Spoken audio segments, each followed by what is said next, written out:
Good morning, dear students. This is chapter number 9 and the last lesson according to syllabus 21-22, right, from your moments book. Students, the name of the lesson is Bholi, and this lesson we will cover in approximately 3 video, right. So first of all, I will tell you the introduction of this, and then after I will explain you the story of the lesson, right. So students, first of all, let me tell you the introduction of this. So Bholi, this is a story written by K.A. Abbas, right, and the story revolves around a girl who, due to an accident, fall and disease in her childhood phase, and the problem of being dull and ugly, right. She was always targeted by everyone for not being good looking, right, and her life turns when she joins a nearby school where her teacher encourages her and helps her to become a learned and confident person. Later in the story, circumstances arise where Bholi has to give acceptance to the marriage with an unequal match, but rejects it when she sees her father pleading to the bridegroom when demands dowry, right. So from her very childhood, Bholi was neglected at home, and why did the teacher takes a special interest in her, and how did Bholi even measure up her expectation? Let's get the answers of these questions, right. First of all, let me tell you the paragraphs. Her name was Sulekha, but since her childhood, everyone had been calling her Bholi, the simple tone. She was the fourth daughter of Nambardar Ramlal. When she was 10 months old, she had fallen off the cot on her head, and perhaps it had damaged some part of her brain. That was why she remained a backward child and came to be known as Bholi Simpleton.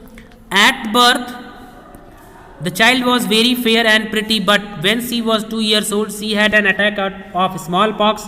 Only the eyes were saved, but the entire body was permanently disfigured by deep black pockmarks. Little Sulekha could not speak till she was 5. When at last she learned to speak, she stammered. The other children often made fun of her and mimicked her. As a result, she talked very little, right. So first of all, the meaning of backward means slow learner, right, and also you will have to write the meaning of pockmarks. Pockmarks means that will be the spot on the skin, and stammered means fumbled for the words, mimicked means copy, right. The narrator described a girl whose name was Sulekha, and she was the fourth daughter of the Nambardar Ramlal. Nambardar means landlord, you can say. Sulekha was called Bholi since her childhood. She was called so for being a simple tone and slow learner, right. All this happened because she had fallen on her head from a narrow bed, and when she was only 10 months old. This had led to damage the some part of her brain, making her a slow learner. When she was born, she was very fair and beautiful, but when the child was 2 years old, she caught smallpox, which left spots on her whole body, right, and only her eyes were saved from it. She started speaking when she turned 5 and would often fumble. Other children made fun on her and copied her. This made her feel so bad, she stopped speaking, right. Ramlal had 7 children, 3 sons and 4 daughters, and the youngest of them was Bholi. It was prosperous farmer's household, were healthy and strong. The sons had been sent to the city to study in schools and later in colleges. Of the daughters, Radha, the eldest, had already been married. The second daughter, Mangala, marriage has also been settled, and when that was done, Ramlal would think of the third, Champa. They were good looking, healthy girls, and it was not difficult to find bridegrooms for them. But Ramlal was worried about Bholi. She had neither good looks nor intelligence. So, prosperous means rich, plenty means a lot. Right. So, Ramlal had 7 children, having 3 sons and 4 daughters, and Bholi was the youngest child. Ramlal was a rich farmer. He provided the family with good food. All the children were healthy and strong except Bholi. His sons were sent to the city to study at the schools and the colleges. Radha was the eldest daughter who had been married. Mangala's marriage has been fixed, and now it was Champa, the third daughter's turn. But Ramlal was worrying about Bholi because she was not having a proper look and even proper intelligence too. Right. So, Bholi was 7 years old when Mangala was married. The same year, a primary school for girls was opened in their village. The Tehsildar Sahib came to perform its opening ceremony. He said to Ramlal as revenue official, "You are the representative of the government in village, and so you must set an example to the villagers.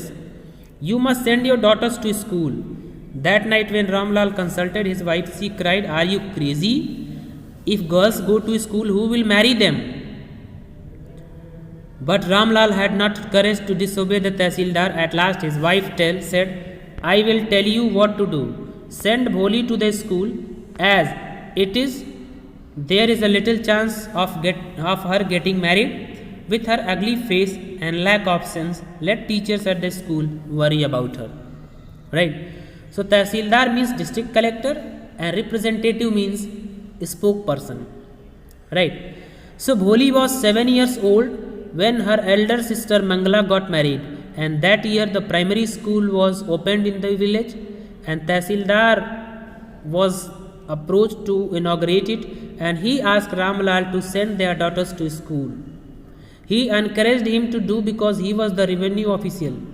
He acts of sending his daughters to school would definitely serve the example for the villagers, and this would lead the education of girls in the village. After hearing the Tehsildar, Ramlal discussed the matter with his wife, and she agreed over it, and she advised her to send Bholi to the school, and there was a negligible chance for her to get married, so he suggested to send Bholi to school because anyways. Right. The next day Ramlal caught Bholi by the hand and said, "Come with me, I will take you to school." Bholi was frightened. She did not know what school was like. She remembered how a few days ago their old cow Lakshmi had been turned out of house and sold. No, she shouted in terror and pulled her hand away from father's grip. "What's the matter with you, fool?" shouted Ramlal. "I am only taking you to school." Then he told his wife, "Let her wear some decent clothes today, or else what will teachers and other schoolgirls think of us when they see her?" Right. New clothes had been made for Bholi. The old dresses for her sisters were passed on to her.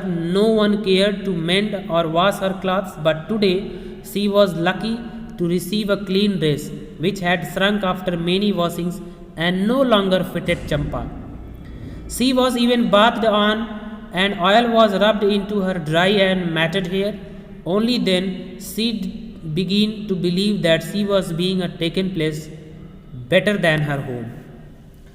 Next morning, even Ramlal took Bholi to school, and Bholi was afraid of going to school. She was not aware of what was a school. Right. Bholi remained that a few days ago their cow Lakshmi had been sent out of home, and her father got money in return for it.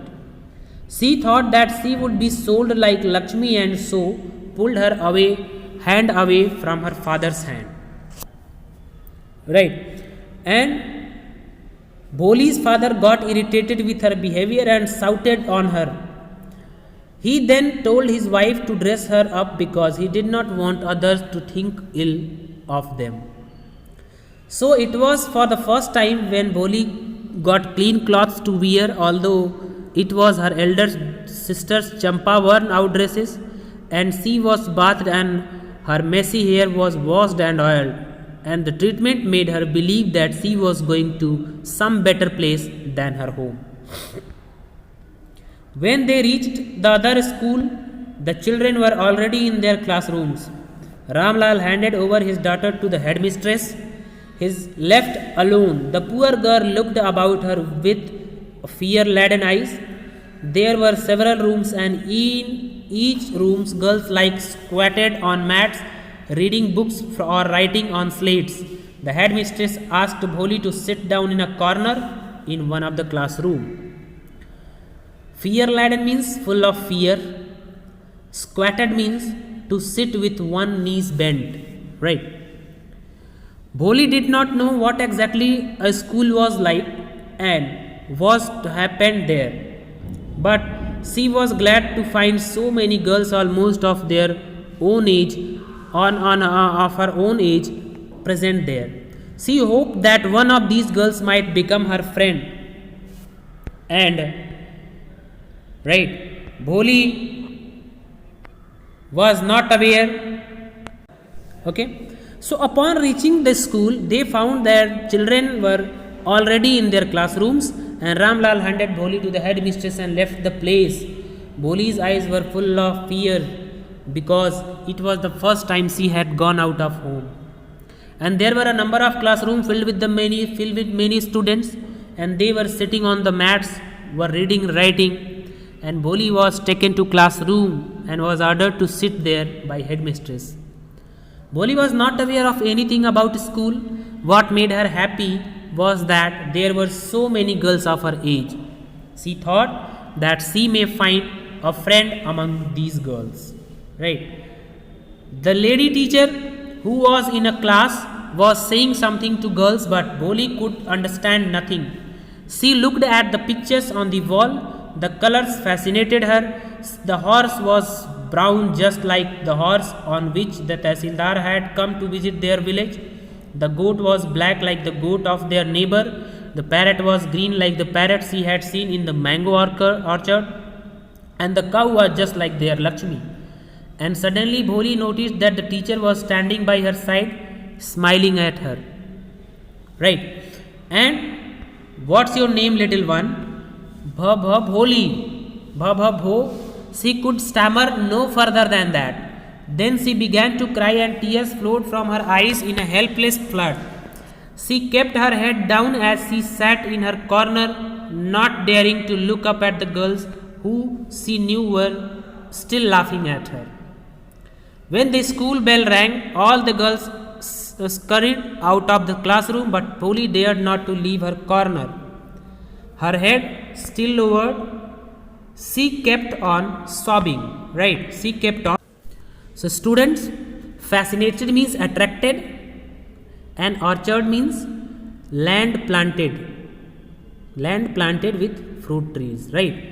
And in the class, the lady teacher was teaching something, but Bholi could not understand it. She was just looking at the various pictures. Bholi was attracted towards the pictures. There were pictures of brown horse, Tehsildar has visited him, pictures of green parrots, pictures of mango orchards, and there was a picture of cow that was looking like Lakshmi. And at the time she realized that the teacher was standing near her. She asked her name. When the school bell rang, the girls scurried out of the class. Right? So Bholi, she could stammer no further than that. Then she began to cry and tears flows from her eyes in a helpless flood. She kept her head down as she sat in her corner and not daring to look up at the girls who she knew were still laughing at her. Stammer means fumble for words, and sobby means noisy crying. Right? Bholi tried hard, stammered, could only say bho. After this she began to cry and did not dare to look up as she was sure that all the other girls would be laughing at her. When the school was over, the teacher came to Bholi and called her by her name. Bholi was still crying with her head down. The teacher's voice was very soft, and Bholi had never been addressed with such affection before. She felt so good that he touched her heart. The teacher's voice was so soft and soothing. In all her life, she had never been called like that. It touched her heart. Get up, said the teacher. It was not a command but just a friendly suggestion. Bholi got up. Now tell me your name. Sweet broke out over her whole body. Would her stammering tongue again disgrace her? For the sake of this kind woman, however, she decided to make an effort. She had such a soothing voice, she would not laugh at her. Bha bha bha bho, she began to stammer. Well done, the teacher encouraged her. Come on now, full name? Bha bha bha bho, Bholi. At last she was able to say it and felt relieved as if it was a great achievement. Well done, the teacher patted her affectionately and said, put the fear out of your heart and you will be able to speak like everyone else. Bholi looked up as if to ask, really? Right? So here, meaning of soothing, SOOTHING, reduce pain or discomfort, and disgrace means dishonor. The teacher tried to make her comfortable by her friendly manner, and she asked her name again. Though Bholi was hesitant and nervous, she tried hard and was able to speak her full name. The teacher praised her for her attempt and said that if she shunned fear, she would be able to speak clearly. And Bholi was surprised to hear that she could speak clearly. Right. So students, this was the first part of this lesson, and second part we will cover in the next video. So up to the time, thank you. Have a nice day.